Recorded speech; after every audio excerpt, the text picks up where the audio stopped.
Fala aí, galera do 6º ano da Secretaria Estadual de Educação do Estado do Rio de Janeiro. Eu sou o tio Roberto Stabile, de professor Roberto Stabile, mas eu sei que vocês chamam de tio, então a gente deixa chamar. Hoje, sabe o que a gente vai falar? Cartografia, mapas. Eu sei que vocês adoram falar de mapas. A gente não vai poder pintar mapa agora, mas eu vou ensinar a vocês uma série de coisas muito interessantes sobre fazer mapas, como é que são, quais são as características dos mapas. Isso é muito importante para vocês. Bom, galera, você sabe o que é cartografia? Primeiro que eu posso falar que existe já uma profissão do que é a cartografia, tá? Existe um engenheiro cartógrafo. Não sei se algum de vocês quer ser um engenheiro cartógrafo, mas existe um engenheiro cartógrafo, aquele cara que faz o mapa. Roberto, tio, ele faz o mapa com a mão?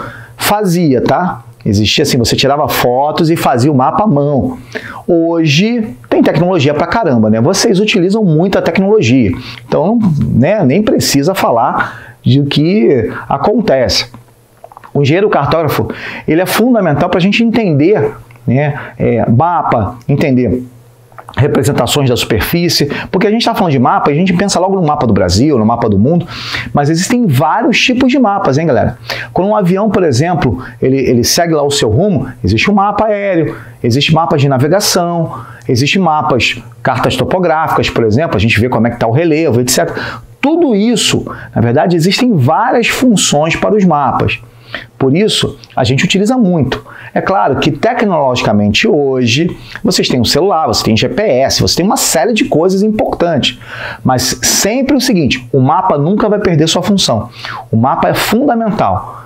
Por quê? Porque eu preciso não só orientar, localizar, saber quais são as direções, os processos que estão acontecendo, a forma da superfície, porque você representa a superfície. Isso que é mais importante. E aí, galera, quando a gente fala de mapa, a gente sempre tem que falar de quê? De orientação e localização. Ah, isso vocês adoram fazer na escola. Orientação. Já viram a bússola? Ah, sim, Roberto, já vi, tio. Já vi bússola, sim. Bom, a bússola é muito importante. Na verdade, foi a grande ferramenta da navegação do século XVI, tá? Por quê? Quando a gente fala de orientação, lembram das rosas dos ventos? Lembram, né? Aquela norte, sul, leste, oeste. Vocês lembram muito disso. Aí você tem Nordeste, Sudeste, Sudoeste, Noroeste, pronto. Por que a bússola é tão importante? Sabe por que a bússola é tão importante? Porque a bússola, ela mostrava pra gente o norte magnético.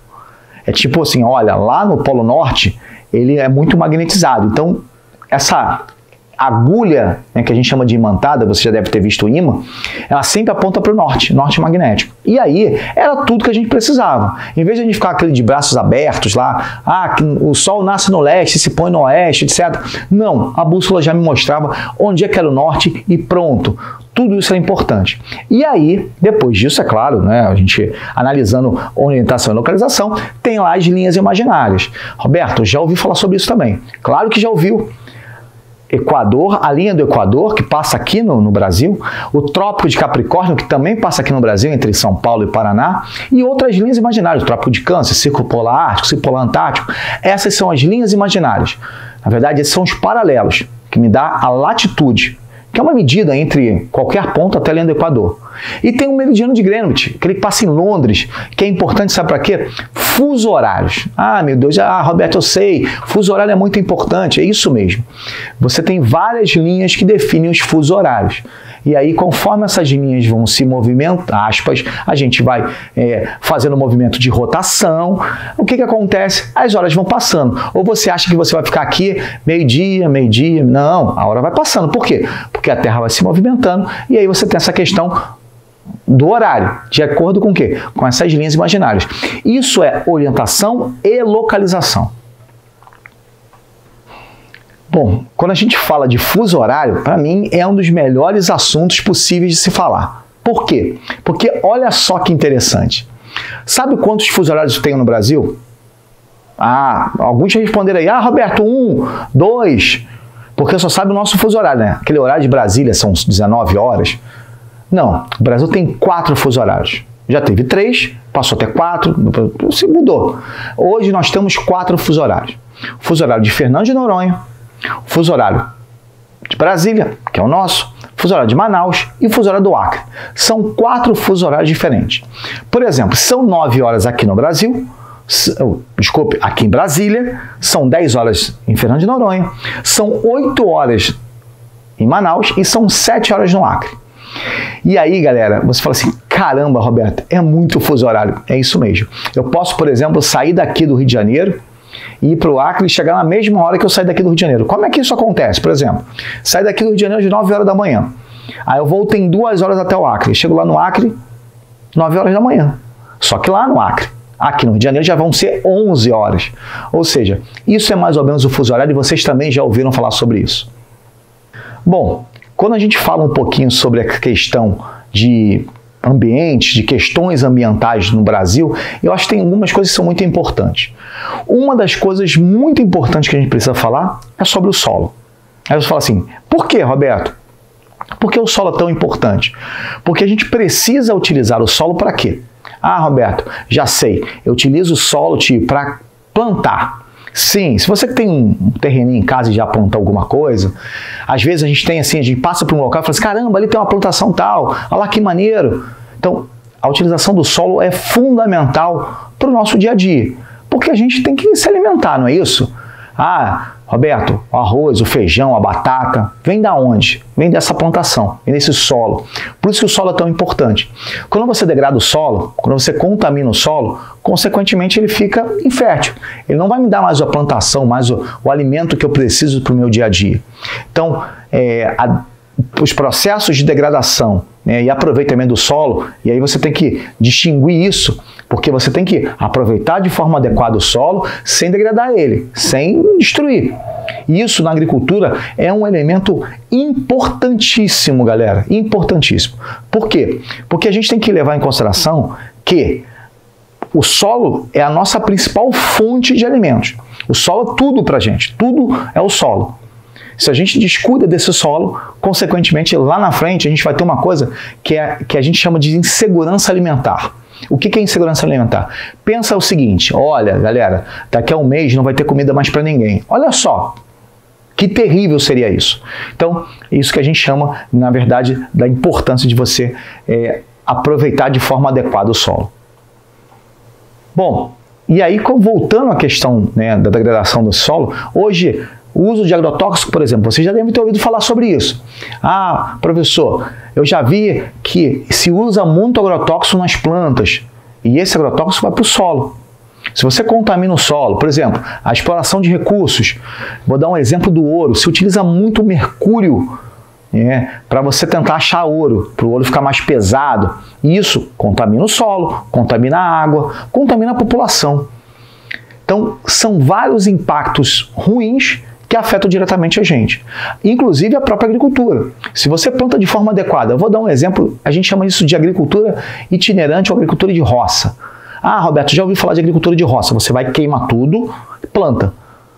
Planta uma vez, 2, 3, 10 vezes, daqui a pouco o solo não planta mais nada. Por quê? Você perdeu todos os nutrientes do solo, porque você queimou a vegetação. E isso também é ruim, isso é degradação nessa área. E como eu falei, é muito importante o solo. Para quê? Para que a gente tenha os nossos recursos. Uma outra coisa muito importante é a água, né? A gente falou do solo, a água. A água é fundamental. A gente consegue viver sem água? Galera, não, tio, eu não consigo viver sem água. É isso mesmo, você não consegue viver. Não só água é importante para o nosso dia a dia, para alimentar, né? Para a gente beber água e alimentar a população, porque ela é utilizada na agricultura, mas ela também é utilizada o quê? Na produção de determinados produtos. A água é fundamental para tudo, para os animais, por exemplo. Na agricultura, então, nem se fala. 70%, uma grande parte da água, galera, vai para a agricultura. Para crescer o arroz, por exemplo, o feijão, a batata, você precisa de água. E a gente precisa de água, é claro, como a gente pode falar assim, sem poluição. A gente chama disso de, olha, saneamento básico. Como é que é esse negócio, Roberto? É aquela água encanada que chega à sua casa, água tratada, água que você pode beber de forma adequada sem que você tenha doença alguma. Não somente, mas no momento em que você descarta essa água vai ser tratada para que ela não vá para os rios e contamine os rios. Quando você não tem isso, o que acontece? Você degrada o meio ambiente, você, infelizmente, afeta a sua saúde e entre outros aspectos. E isso é uma característica muito, muito comum, infelizmente, no Rio de Janeiro, porque nem todo mundo tem esse saneamento básico. Claro, se todo mundo, né, como a gente falou, não tem, se grande parte da população não tem saneamento básico, essa população fica mais... Aí eu vou falar um termo, galera, e eu vou explicar isso. Vulnerável. Ou seja, pensa o seguinte, olha, eu estou bebendo uma água que não é legal. Eu vou ter dor de barriga? Vou. Eu vou passar mal? Vou. Eu vou ter que ir ao hospital? Vou. Então, é isso que a gente chama de vulnerável. Por quê? Você fica à mercê, ou seja, fica pertíssimo das doenças. Então, o saneamento básico para a gente é muito, muito importante. Por isso que toda vez que a gente reclama e vai votar, olha galera, olha, traz saneamento básico para a gente, faz a obra aqui, traz água potável para a população, para que a gente não sofra mais. Esse é o nosso principal objetivo. Essa, para mim, é uma das principais transformações do Brasil. A gente precisa de água tratada para todo mundo. Eu não posso ter parte da população com água tratada e parte da população sem essa água, porque isso vai contaminar a população, isso vai fazer com que as pessoas tenham mais doenças, as pessoas vão mais para o hospital. E isso é saúde, isso é qualidade de vida e a gente precisa disso. Então, galera, esperem aí que daqui a pouco a gente tem mais aulas falando um pouquinho mais sobre a questão ambiental.